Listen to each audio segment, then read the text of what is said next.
മഹാരാഷ്ട്ര ഇന്ത്യയിലെ ഏറ്റവും സമ്പന്നമായ സംസ്ഥാനം. എഴുതിയതും എഴുതപ്പെടാത്തതുമായ ഭാരത ചരിത്രം തിരുത്തിക്കുറിച്ചതിനും തിരുത്താതെ കുറിച്ചതിനും ഈ നാട് ഒരരങ്ങായിരുന്നു. അതിന്റെ ശിലാകേന്ദ്രമാണ് ബോംബെ. ഇന്ത്യയുടെ തലസ്ഥാനം ഡൽഹിയാണെങ്കിലും വ്യാവസായിക തലസ്ഥാനം ബോംബെയാണ്. ഇന്ത്യക്കാരൻ ഉണ്ണണമോ ഉടുക്കണമോ എന്നും, കാറിൽ നടക്കണമോ സൈക്കിളിൽ നടക്കണമോ എന്നും, ടെറീൻ ഷർട്ട് ഇടണമോ കോട്ടൺ ഷർട്ട് ഇടണോ, ഏത് പേന കൊണ്ട് എഴുതണം, എന്തെഴുതണം, ഏത് പുസ്തകം വാങ്ങിച്ച് അവന്റെ കുട്ടികൾ പഠിക്കണം, ഏത് കണ്ണട വെച്ച് അവൻ ലോകം കാണണം, ഇതെല്ലാം നിർണയിക്കുന്നത് ബോംബെയിലെ വ്യവസായ ഭീമന്മാരാണ്. മഹാരാഷ്ട്ര രാഷ്ട്രീയം മാത്രമല്ല, ഒരളവിൽ ഇന്ത്യൻ രാഷ്ട്രീയം ഇന്ന് ഇവരുടെ കയ്യിലാണ്. ഇന്ന് മാത്രമല്ല, പണ്ടും. പണ്ടെന്ന് പറഞ്ഞാൽ ബ്രിട്ടീഷുകാരുണ്ടായിരുന്ന കാലത്തും.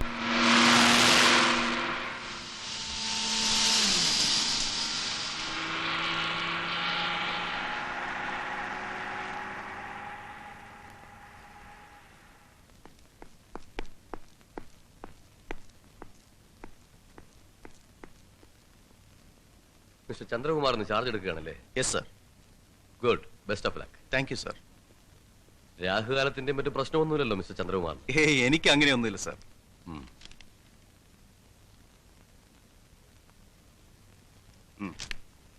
സർ.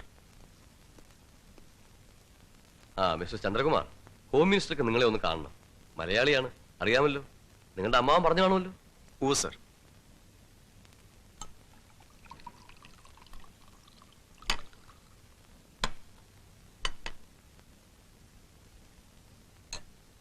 കഴിക്കണം മിസ്റ്റർ ചന്ദ്രകുമാർ. വേണ്ട സർ, ഞാൻ കഴിക്കാറില്ല. കഴിക്കാറില്ലെന്നല്ലേ ഉള്ളൂ, കഴിച്ചിട്ടില്ലെന്നില്ലല്ലോ. പിടിക്കണം സാർ. ആരെ തും പിയോയാർ, കഴിക്കടോ. ഈ ഫോർമാലിറ്റിയും പ്രോട്ടോകോളും ഒക്കെ പുറത്തു മതി. ഇവിടെ നമ്മളൊക്കെ അല്ലേ ഉള്ളൂ. നോക്കൂ മിസ്റ്റർ ചന്ദ്രകുമാർ, നമ്മൾ മൂന്നുപേരും ഇവിടെ വിദേശികളാണ്. അതായത് ഈ മണ്ണ് നമ്മുടേതല്ല. നമുക്ക് വളരാനുള്ള വളക്കൂറ് നാം തന്നെ ഉണ്ടാക്കണം. ചുരുക്കത്തിൽ നാം ഒന്നിച്ചു നിൽക്കണമെന്ന് സാരം. സാധാരണ ഒരു കീഴുദ്യോഗസ്ഥനെ നിയമിക്കുമ്പോൾ കമ്മീഷൻ എന്ന നിലയ്ക്ക് എന്നെ അറിയിക്കേണ്ടതാണ്. തന്റെ കേസിൽ അത് ഉണ്ടായില്ല. എന്റെ തലയ്ക്ക് മുകളിൽ കൂടി കാര്യങ്ങൾ നീങ്ങണമെന്ന് എന്റെ മാത്രമല്ല മേനോ സാറിന്റെ. അവിടെ മുകളിൽ ആർക്കോ നിർബന്ധമുള്ള പോലെ തോന്നി. സർ, ഇക്കാര്യത്തിൽ ഞാൻ നിരപരാധിയാണ്. അത് പിന്നെ ഞങ്ങൾക്ക് അറിഞ്ഞൂടെ? അതല്ല ചന്ദ്ര, പഴയ ബ്രിട്ടീഷുകാരന്റെ ഡിവൈഡ് ആൻഡ് റൂൾ പോളിസി ഇവന്മാർ ഇനിയും കൈവിട്ടിട്ടില്ല. ഇങ്ങനെ ഞങ്ങൾ അറിയാതെ ഒരു അപ്പോയിന്റ്മെന്റ് ഉണ്ടായാൽ സ്വാഭാവികമായി നമ്മൾ ശത്രുക്കളാവണമല്ലോ. അതുണ്ടാകരുതെന്നേ പറഞ്ഞുള്ളൂ. അയ്യോ സർ, ശത്രുതയോ? ഇല്ല സർ. എന്റെ ബോസിന്റെയും ഡിപ്പാർട്ട്മെന്റ് മിനിസ്റ്ററുടെയും വെറുപ്പ് സമ്പാദിച്ച് എനിക്ക് എന്ത് ചെയ്യാൻ കഴിയും? ഒരു ചുക്കും ചെയ്യാൻ കഴിയില്ല. പക്ഷേ നമ്മൾ ഒന്നിച്ചു നിന്നാൽ പലതും ചെയ്യാൻ കഴിയും. പലതും ചെയ്യാൻ പോകുന്നു. സത്യം പറഞ്ഞാൽ ഡെയറിംഗ് ആയിട്ടുള്ള ഒരു യങ് ബ്ലഡിനെ കാത്തിരിക്കുകയായിരുന്നു ഞങ്ങൾ. ഡെയറിംഗ് ആയ മാത്രം പോരാ, വിശ്വസ്തനായ ഒരാളെ. തന്നിൽ നിന്നും ഞങ്ങൾ ഇതൊക്കെ പ്രതീക്ഷിക്കട്ടെ. തീർച്ചയായും സർ. എന്താ ഡൽഹിയിൽ നിന്നുള്ള നിങ്ങളുടെ മിഷൻ, ഐ മീൻ ദൗത്യം? അത് ധൈര്യമായിട്ട് പറയാം. എന്തിനും ഞങ്ങളുടെ സഹകരണം ഉണ്ടാവും. അണ്ടർവേൾഡ്? Yes sir. ഞാൻ എങ്ങനെ അറിഞ്ഞെന്നാവും? വെറും ഊഹം. കള്ളക്കടത്ത് വേട്ട, അണ്ടർവേൾഡിന്റെ ഒതുക്കൽ, വരിതിയിൽ നിൽക്കാത്ത വ്യവസായ ഭീമന്മാരുടെ വീട്ടിൽ ഇൻകം ടാക്സ് റൈഡ്, ചീപ്പ് പൊളിറ്റിക്കൽ റിവഞ്ചിന് ഇതിനേക്കാൾ പറ്റിയ മാർഗമേത്? സർ, ഞാൻ താൻ വെറും സ്കേപ്പ് ഗോട്ടാണോ, ബലിയാട്. ബോംബെ അണ്ടർവേൾഡിന്റെ ശക്തിയും വേരുകളും ഇന്ത്യയിൽ മാത്രം ഒതുങ്ങുന്നതല്ല. എനിക്കറിയാം സർ. എങ്കിലും ഒന്ന് ശ്രമിക്കുന്നതിൽ തെറ്റില്ലല്ലോ. ഓഫ് കോഴ്സ്, നിങ്ങളുടെ അനുഗ്രഹത്തോടെ ഞാനത് തുടങ്ങുകയാണ്. Very good, best of luck. Thank you sir. Sir, എനിക്കിന്ന് മറ്റൊരു അപ്പോയിന്റ്മെന്റ് കൂടിയുണ്ട്. വിരോധമില്ലെങ്കിൽ ഞാൻ... തീർച്ചയായും, ഗോ ഹെഡ്. വീണ്ടും കാണാം. Good night. Thank you sir. ഡേവിഡേ, ഇവൻ ഒരു നടക്ക് പോകുന്ന ജാതിയല്ല. അണ്ടർവേൾഡ് എന്ന് പറയുമ്പോ കാർലോസ് ലിസ്റ്റിലുണ്ടെന്ന് ഉറപ്പാ. അയാളെ ഒഴിവാക്കാൻ പറയാതിരുന്ന എന്താ പ്രയോജനമില്ല. ചെക്കന്റെ പിടി വലിയ കൊമ്പത്തല്ലേ. അവനിപ്പോ ധൃതി വെച്ച് പോയത് എങ്ങോട്ടാണെന്ന് അറിയാമോ? മുഖ്യന്റെ വീട്ടിലേക്ക്. അവിടെ അവന്റെ അമ്മാവനുണ്ടാവും, കേരള ചീഫ് മിനിസ്റ്റർ. എങ്ങനെ അറിഞ്ഞു? വെറും ഊഹം. ഊഹം തെറ്റാൻ പാടില്ലല്ലോ. നമ്മുടെ ആളും പോയിട്ടുണ്ട് പിറകെ.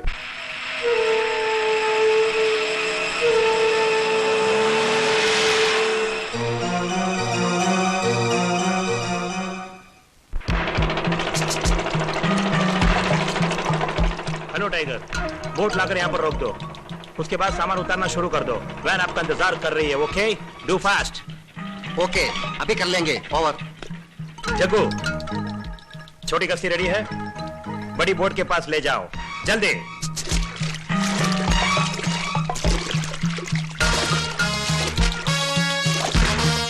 यहाँ लगा दो।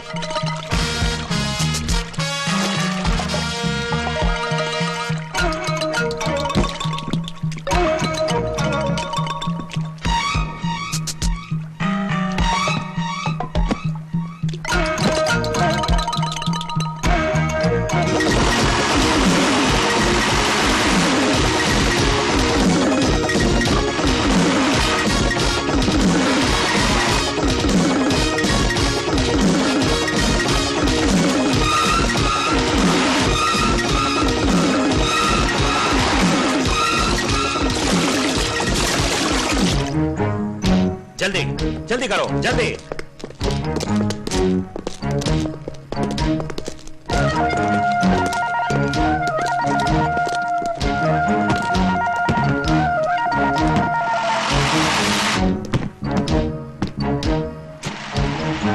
पुलिस!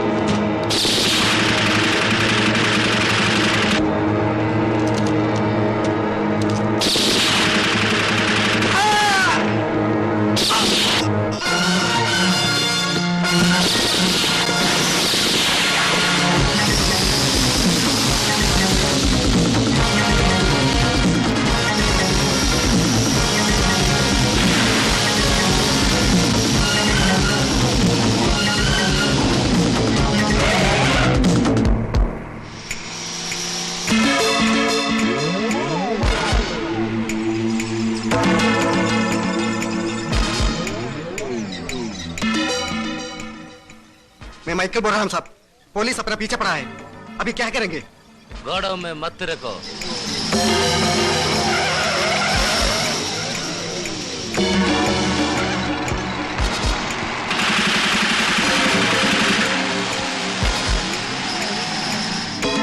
ठीक है साहब, समझा।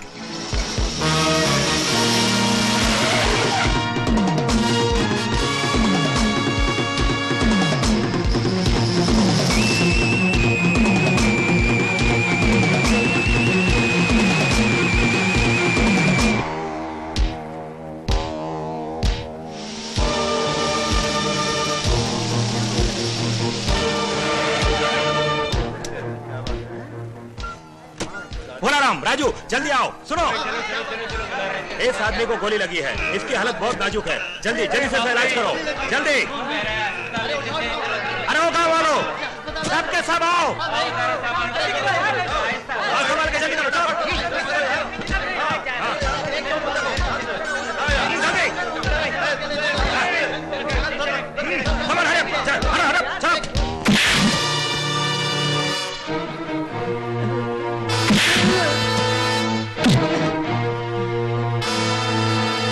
പറയടാ, കൊണ്ടുവന്ന സാധനങ്ങൾ എവിടെ? ക്യാ ഥാ വാൻ മേ? കിസ്കാ മാൽ ഥാ? നീ പറയില്ല അല്ലടാ, നിന്നെ കൊണ്ട് പറയിപ്പിക്കാമെന്ന് നോക്കട്ടെ. അവൻ സംസാരിക്കില്ല, അവൻ ഊമയാ.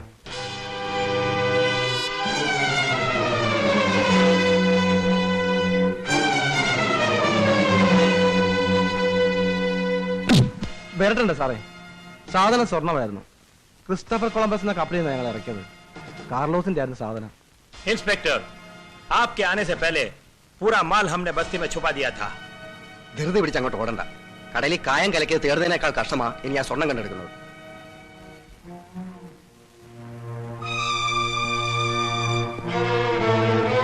പുതിയ അപ്പോയിന്റ്മെന്റ് അല്ലേ? കൈക്ക് തരിപ്പ് തീർക്കണേ രണ്ടെണ്ണം കൂടെ തല്ലിക്കോ സാറേ.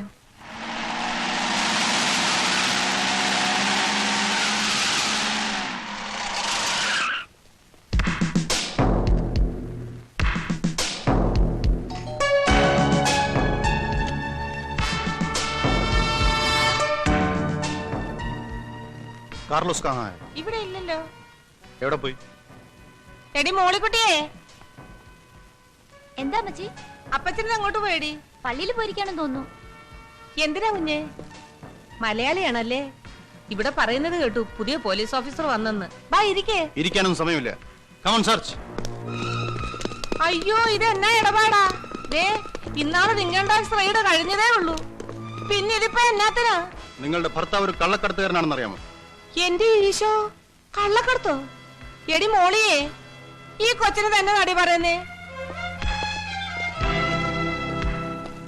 കുഞ്ഞിനെ ഞാൻ എവിടെയോ വെച്ച് കണ്ടിട്ടുണ്ട്. നല്ല മുഖപരിചയം. ഇല്ല. ആ ഉണ്ടെന്നേ.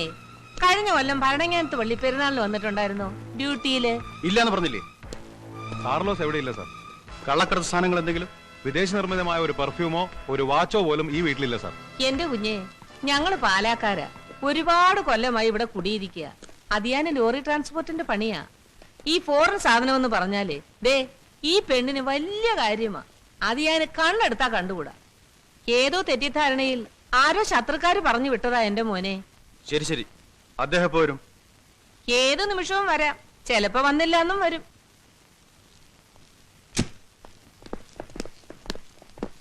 ഞാൻ മിസ്റ്റർ കാർലോസിന്റെ അഡ്വക്കേറ്റ് ആണ്. നാരായണസ്വാമി എന്ന് പറയും. എല്ലാരും സ്വാമി എന്ന് വിളിക്കും. വക്കീൽ സ്വാമിയെ, ഈ കൊച്ചൻ എന്തൊക്കെയായി പറയുന്നേ? ഞങ്ങളുടെ പിള്ളേർ കുറച്ചുപേര് അകത്തുണ്ട്. ജാമ്യം വേണം.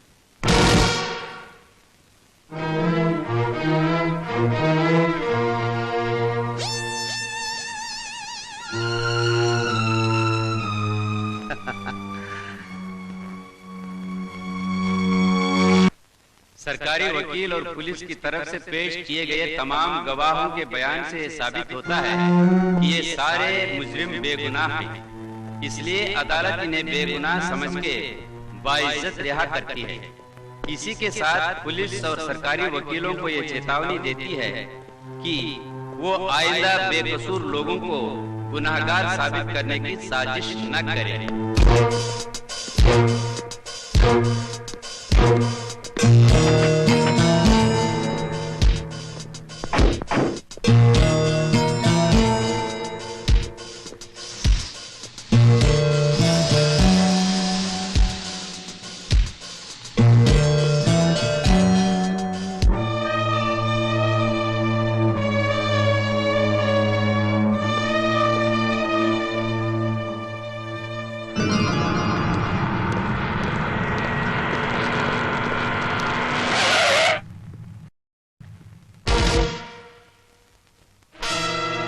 മലയാളം മതി. രാവിലെ ഇംഗ്ലീഷ് ചീത്ത വിളിച്ച് നാ കുളുക്കണ്ട കൊച്ചനെ. എന്നെ നിനക്ക് മനസ്സിലായി കാണത്തില്ല. നിനക്കെന്നല്ല ആർക്കും എന്നെ വേഷത്തിൽ കണ്ട മനസ്സിലാവത്തില്ല. ഇതൊരു തമാശയല്ലേ? ഞാനാ കാർലോസ്. കണ്ടോ കണ്ടോ, ഞെട്ടിപ്പോയി. കാർലോസ് എന്ന പേര് കേട്ടപ്പോഴേ ഞെട്ടിപ്പോയി. ഞെട്ടുമൊന്നും വേണ്ടടാ കൊച്ചനെ. ഇതൊന്നും അല്ലടാ എന്റെ വേഷം. നിന്റെ പോലീസുകാരും ആൾക്കാരും നിപ്പുണ്ട്. അവരൊക്കെ എന്നെ കണ്ട തിരിച്ചറിയും. ഇപ്പൊ എന്നെ കണ്ട ആരും തിരിച്ചറിയത്തില്ല. എന്തിനാന്നറിയാവോ? ആളറിയാതിരിക്കാൻ വേണ്ടിയാ. ആളറിയാതെ നിന്നെ കാണാൻ വന്നതാ. ഇത് കണ്ടോ? ഈ കാറിന്റെ പൊക്കം കണ്ടോ? ഇതിനകത്തിരുന്ന് എങ്ങനെ കൈ പൊക്കുന്നേ? പിന്നെ ദേ, നീ ഇത് പറയുമെന്ന് എനിക്കറിയാം. അതുകൊണ്ട് വിലങ്ങും കൊണ്ടുവന്നിട്ടുണ്ട്. എനിക്കല്ല, നിനക്ക്. ആയിസത്തിൽ പോയി തമ്പുരാൻ വിളിച്ച പോകാതിരിക്കാൻ പറ്റുമോ?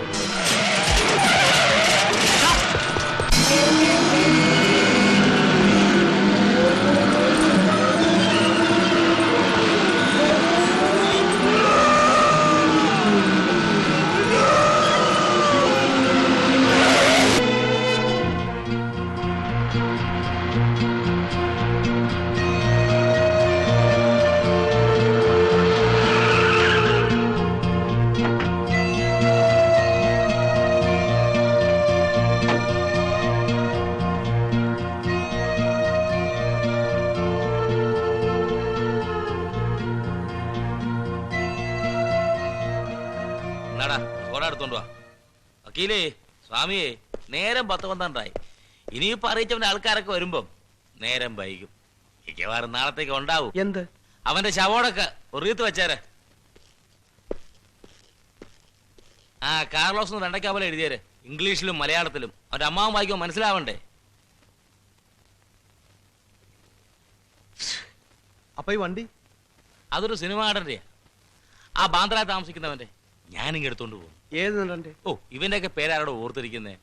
എടോ മിനിഞ്ഞാ നമ്മളൊരു കാസറ്റ് കണ്ടില്ലേ? ആ പാമ്പാട്ടിപ്പിന്റെ പുറകെ ജിങ്കിടിക്ക് ജിങ്കിടി കളിച്ചവൻ, അവന്റെ വണ്ടിയാ. അസല് വണ്ടിയാ. പക്ഷേ തേർഡ് ഗിയറിൽ ഇത്തിരി പണിയുണ്ട്. ഇനിയിപ്പോ ഇത് കൊണ്ടു നടക്കാനൊന്നും പോകണ്ട. അവൻ പോലീസ് പരാതിപ്പെട്ട് കാണും, വന്നു കൊണ്ടുപോക്കോളും. ആണാ അങ്ങപ്പാ നിന്ന് പ്ലാജാതെ വീട് പറ്റാൻ നോക്കണ മറ്റവന്മാരെ.